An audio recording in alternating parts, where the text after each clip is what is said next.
Bé, viatjaven les peces perquè viatjaven les persones. I en aquests viatges, que eren deguts a motius diferents, sempre s'emportaven souvenirs, per dir-ho d'alguna manera, que podien estar relacionats amb diferents motius, ja siguin motius utilitaris, perquè compraven objectes d'ús en aquestes terres llunyanes que anaven a visitar, o bé perquè eren objectes que realment els fascinaven, és a dir, objectes que no trobaven als seus llocs d'origen i que en aquestes altres ciutats o llocs que visitaven sí que circulaven.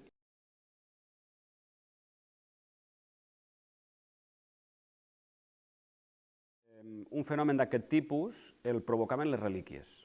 Les relíquies és allò de la fe que mou muntanyes, no? Les relíquies eren objectes preuadíssims. Avui en dia tenim les estrelles del rock, però en aquella època la funció aquesta de la fascinació per un personatge o pels objectes la causaven les relíquies. Per què? Perquè estar en contacte amb les despulles dels cossos sants era una cosa que et podia garantir, diguéssim, el favor diví, guarir d'una malaltia, fins i tot beneficis en l'embaràs i coses d'aquest tipus.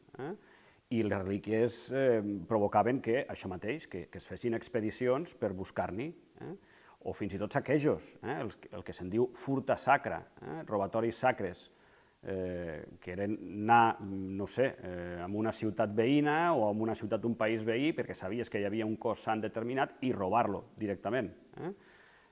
Però bé, anar a buscar tresors com amb la idea que tenim avui en dia, això ben bé diria que no existia. És a dir, sí que existien, per exemple, mercaders, que aquí a Barcelona és un exemple paradigmàtic, mercaders que anaven a Flandes, que anaven a Itàlia, que anaven a França, que anaven a l'actual Regne Unit a buscar productes que aquí no hi estaven. I podem dir que anaven amb aquesta idea de buscar tresors? Sí i no, ells anaven amb la voluntat de comerciar, però sabien que anaven a buscar uns productes que aquí eren molt apreciats, molt valorats per diferents qüestions, ja sigui per les seves qualitats estètiques, per la bellesa, en definitiva, però també per altres motius.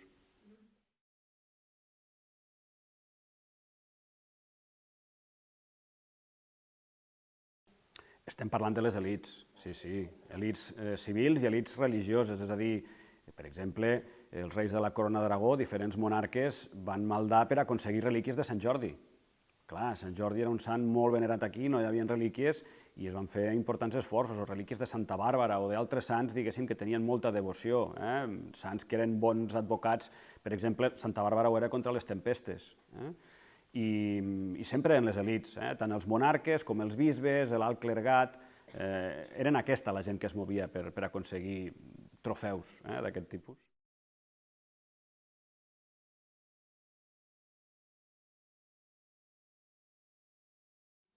De tot tipus, mobiliari, vidres, ceràmica, orfebreria, llibres, pintures, escultures, van arribar materials de tot tipus, perquè sempre giraven al voltant de dos àmbits aquests objectes, de la fe, de la religió, eren objectes que s'havien d'utilitzar amb una finalitat cultural, de culte, i també objectes d'ús quotidià, objectes per a l'embelliment de les cases, de les llars, de les estances. La gent, no només els retaules, no només els veies a les esglésies, és a dir, la gent a casa també tenia pintures devocionals, religioses, no de les dimensions que pot tenir un retaule, però pintures de format més reduït. I en aquest sentit, per exemple, i està documentadíssim que aquí a Barcelona arriben naus, vaixells, i a través d'altres vies també, per exemple, amb moltes imatges procedents de Bizanci, imatges de la Mare de Déu i el Nen, per exemple, amb aquesta estètica bizantina tan característica a la qual no estaven acostumats els habitants d'aquí. Per què? Perquè no es pintaven així, es pintaven d'una altra manera. I clar, veure una representació de la Mare de Déu, la que tu veneres, amb una estètica diferent, diguéssim que això despertava unes empaties, uns sentiments, uns afectes religiosos que diguéssim que modificaven una mica l'espiritualitat i la manera d'enfrontar-se la gent en aquesta pràctica íntima de la religió.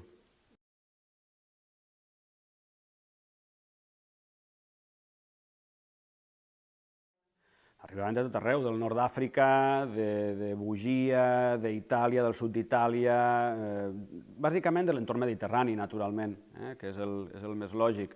Grècia, hi havia un comerç molt important amb Constantinople, per exemple, amb l'actual Bizanci, i després altres mercaderies venien d'altres llocs. Tenim aquí objectes als museus catalans, als museus de la xarxa de museus d'art, que provenen de llocs tan exòtics com Iran, Iraq i Afganistan, per dir només uns exemples.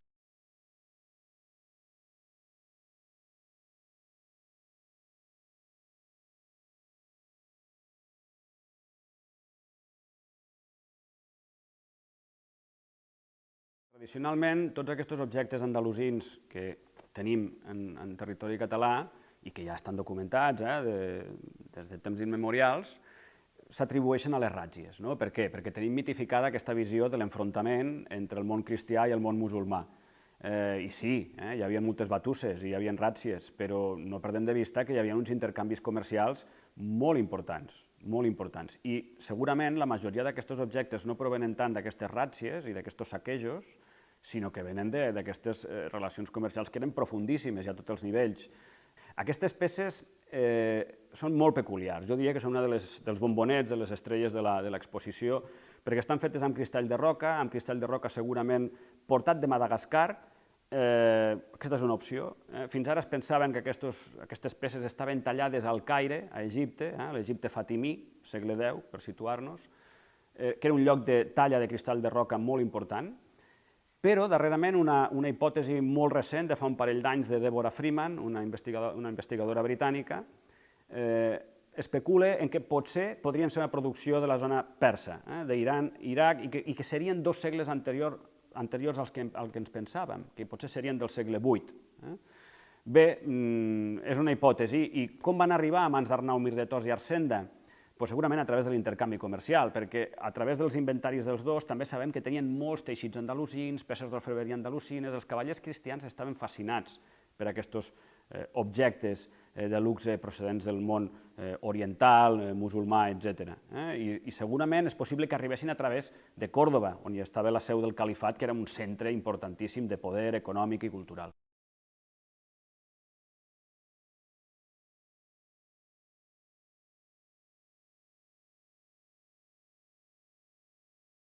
Tenim algunes de les peces del tresor de Sant Pere de Rodes, que és un tresor que es localitza l'any 1810, en el context de l'ocupació napoleònica. És un tresor que apareix ocultat, és una ocultació que apareix al monument, una ara d'altar fantàstica que està al Museu d'Art de Girona, diferents peces d'orfebreria, i entre elles hi ha un encolpium.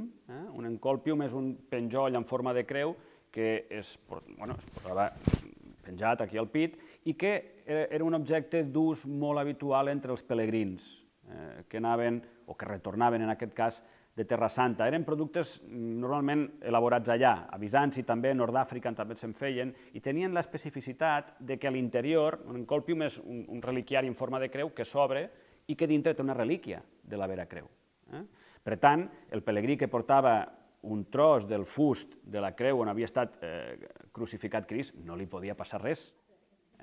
Acompanyat i protegit, i no li podia passar res. I segurament la manera en què arriba això a Sant Pere de Rodes és la que us dic, és a dir, un pelegrí que passa i en motiu de fe, de pietat, ho dona a Sant Pere de Rodes, o de l'intercanvi comercial, o fins i tot també tenim documentats que alguns religiosos del monestir al segle X fan viatges a Roma. Roma també era un centre de distribució d'aquest tipus de productes. També destacaria, per exemple, el bol de Besalú. El bol de Besalú és un bol de vidre emmotlllat i tallat, conservat al Museu d'Art de Girona, una peça que no sabem ben bé on va ser feta, no sabem si va ser feta en el context califal de Còrdova, o bé al nord d'Àfrica, o bé al sud d'Itàlia, perquè hi ha peces similars procedents de tots aquests llocs. De vegades tenim aquests problemes amb aquests objectes, els tenim una miqueta descontextualitzats. I aquesta és una peça realment excepcional, és una peça d'una qualitat molt gran. Les produccions califals d'aquell moment, d'aquest entorn de Còrdova, Medinat al-Zahra, tot això són peces de moltíssima qualitat, de moltíssim nivell.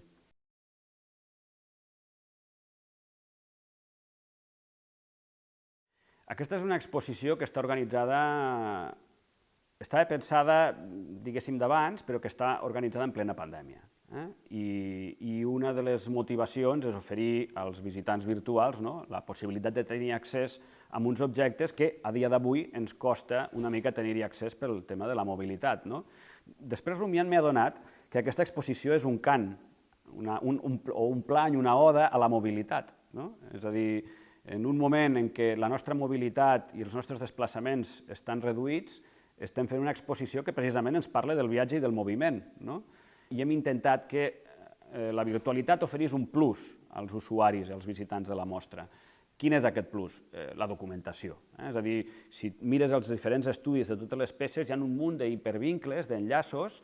Per exemple, ara us parlava del vol de Besalú, per exemple, hem posat un enllaç amb un vídeo de YouTube on es veu com es fa la talla del vidre, amb l'esmeril i la roda, la mateixa tècnica amb la qual es va tallar aquella peça. I tot d'enllaços i informació extra amb la qual el visitant es pot fer una idea més aproximada dels contextos i de totes aquestes qüestions tècniques o culturals, en definitiva, que giren al voltant d'aquests objectes i que en una exposició física, si no tens un element d'intermediació que t'ho explica, no ho tens.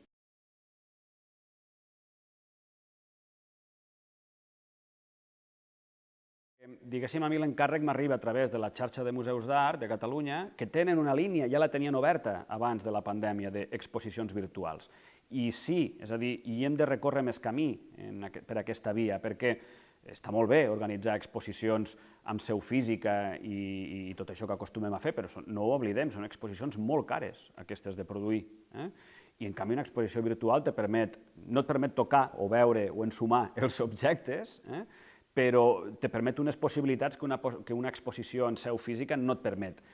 I és una manera, avui en dia, en què estem tots connectats i que estem davant del mòbil no sé quantes hores al dia i davant de la pantalla de l'ordinador, de poder arribar a la gent amb cultura, amb art, a través d'uns canals diferents. I, evidentment, els resultats són molt bons, perquè ha tingut moltes visites, la gent en parla molt bé, és a dir, són els inputs que a mi m'han arribat, i jo crec que és una manera d'acostar un patrimoni molt valuós que tenim als museus catalans a la ciutadania.